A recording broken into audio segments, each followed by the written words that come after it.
नमस्कार मित्रों, मैं हूं आचार्य अंकित नौटियाल। स्वागत है आपका हमारे YouTube चैनल धर्मशास्त्र में।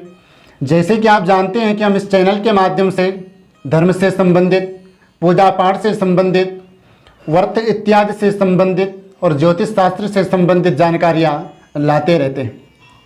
आज हम जानेंगे कि हमें पैतृक संपत्ति मिलेगी या नहीं मिलेगी,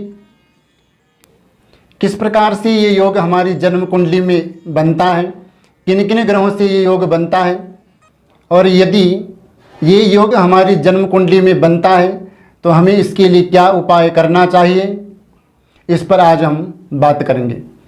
तो जैसे कि आप नाम देखकर समझ गए होंगे कि ये जो योग है ये किस विषय पर बनाया गया है।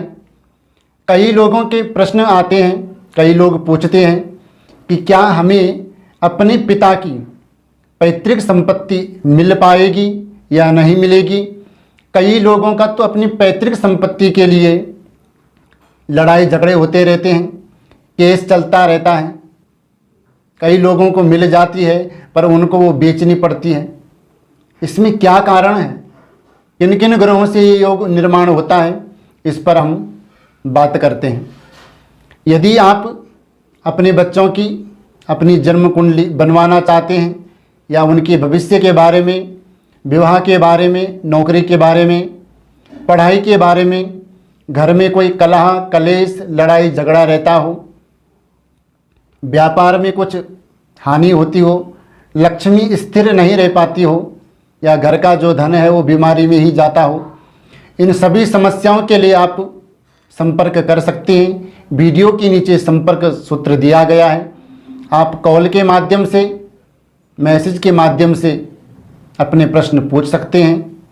कुंडली विश्लेषण का शुल्क लगता है, जो भी शुल्क होगा आपको बता दिया जाएगा। अब हम बात करते हैं आज का जो हमारा मुख्य विषय है। तो हमने यहाँ पर ये कुंडली बनाई है, पर हमने यहाँ पर कोई भी अंक नहीं लिखा है, क्योंकि आपकी जन्म कुंडली में कोई भी लग्न हो सकता है, वहाँ पर कोई भी अंक लिखा हो सकता है।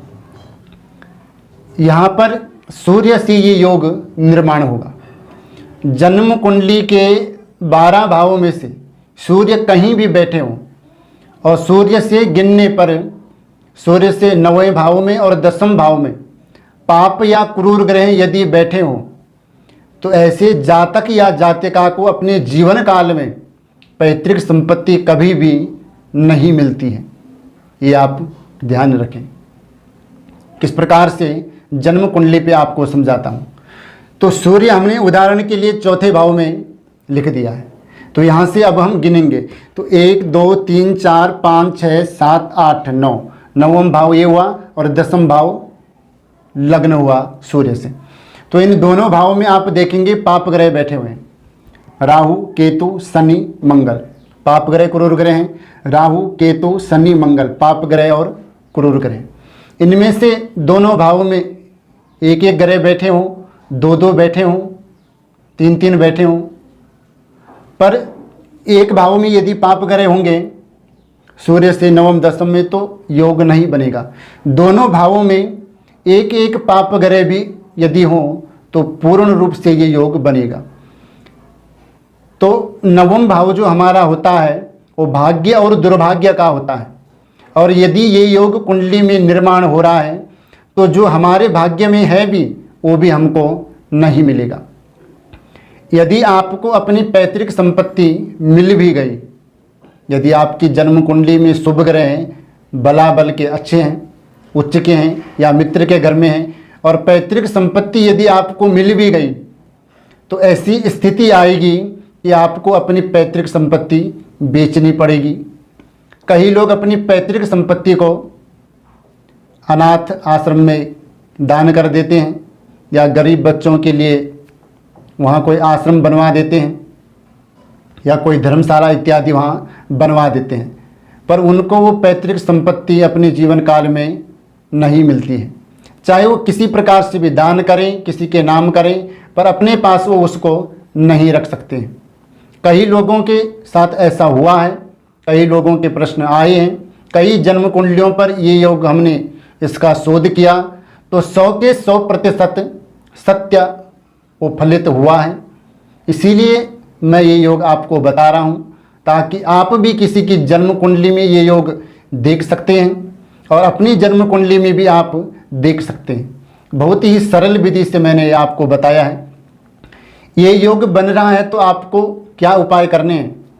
आप प्रतिदिन रोज सूर्य भगवान को सूर्य अर्घ्य दें और सूर्य अर्घ्य देने के बाद वहीं पर नीचे बैठकर आसन में बैठें, रुद्राक्ष की माला लें और इस मंत्र का आप 108 बार जप करें। मंत्र हैं ओम घृणी सूर्या आदित्याय नमः, ओम घृणी सूर्या आदित्याय नमः। ये मंत्र आपको वीडियो में लिख के भी मिल जाएगा ताकि आपके समझ में सही से आ जाए। 108 बार आपने इस मंत्र का जाप प्रतिदिन करना है। दूसरा उपाय है कि आवारा सांड को, जो सड़क में घूमते रहते हैं बैल, उनको आप गुड़ से बना हुआ लड्डू खिलाएं तो आपकी जो ये समस्या है पैतृक संपत्ति की, आपकी जन्म कुंडली में जो ये दुर्योग बना है ये दूर हो जाएगा। तो जिस प्रकार से मैंने आपको बताया उस प्रकार से आप उपाय करें। तो आज के लिए इतना ही। मुझे विश्वास है कि हमारे द्वारा दी गई जानकारी आपको ज़रूर पसंद आएगी। हमारे द्वारा दी गई जानकारी आपको पसंद आए तो हमारे चैनल को सब्सक्राइब करें, वीडियो को ज़्यादा से ज़्यादा शेयर करें ताकि हर किसी तक ये वीडियो पहुंच सकें और सभी की समस्याओं का निवारण हो। कमेंट करके ज़रूर बताएं ये जानकारी आपको कैसे लगी। तो मिलते हैं एक नए योग के साथ, तब तक के लिए जय जय श्री राधे।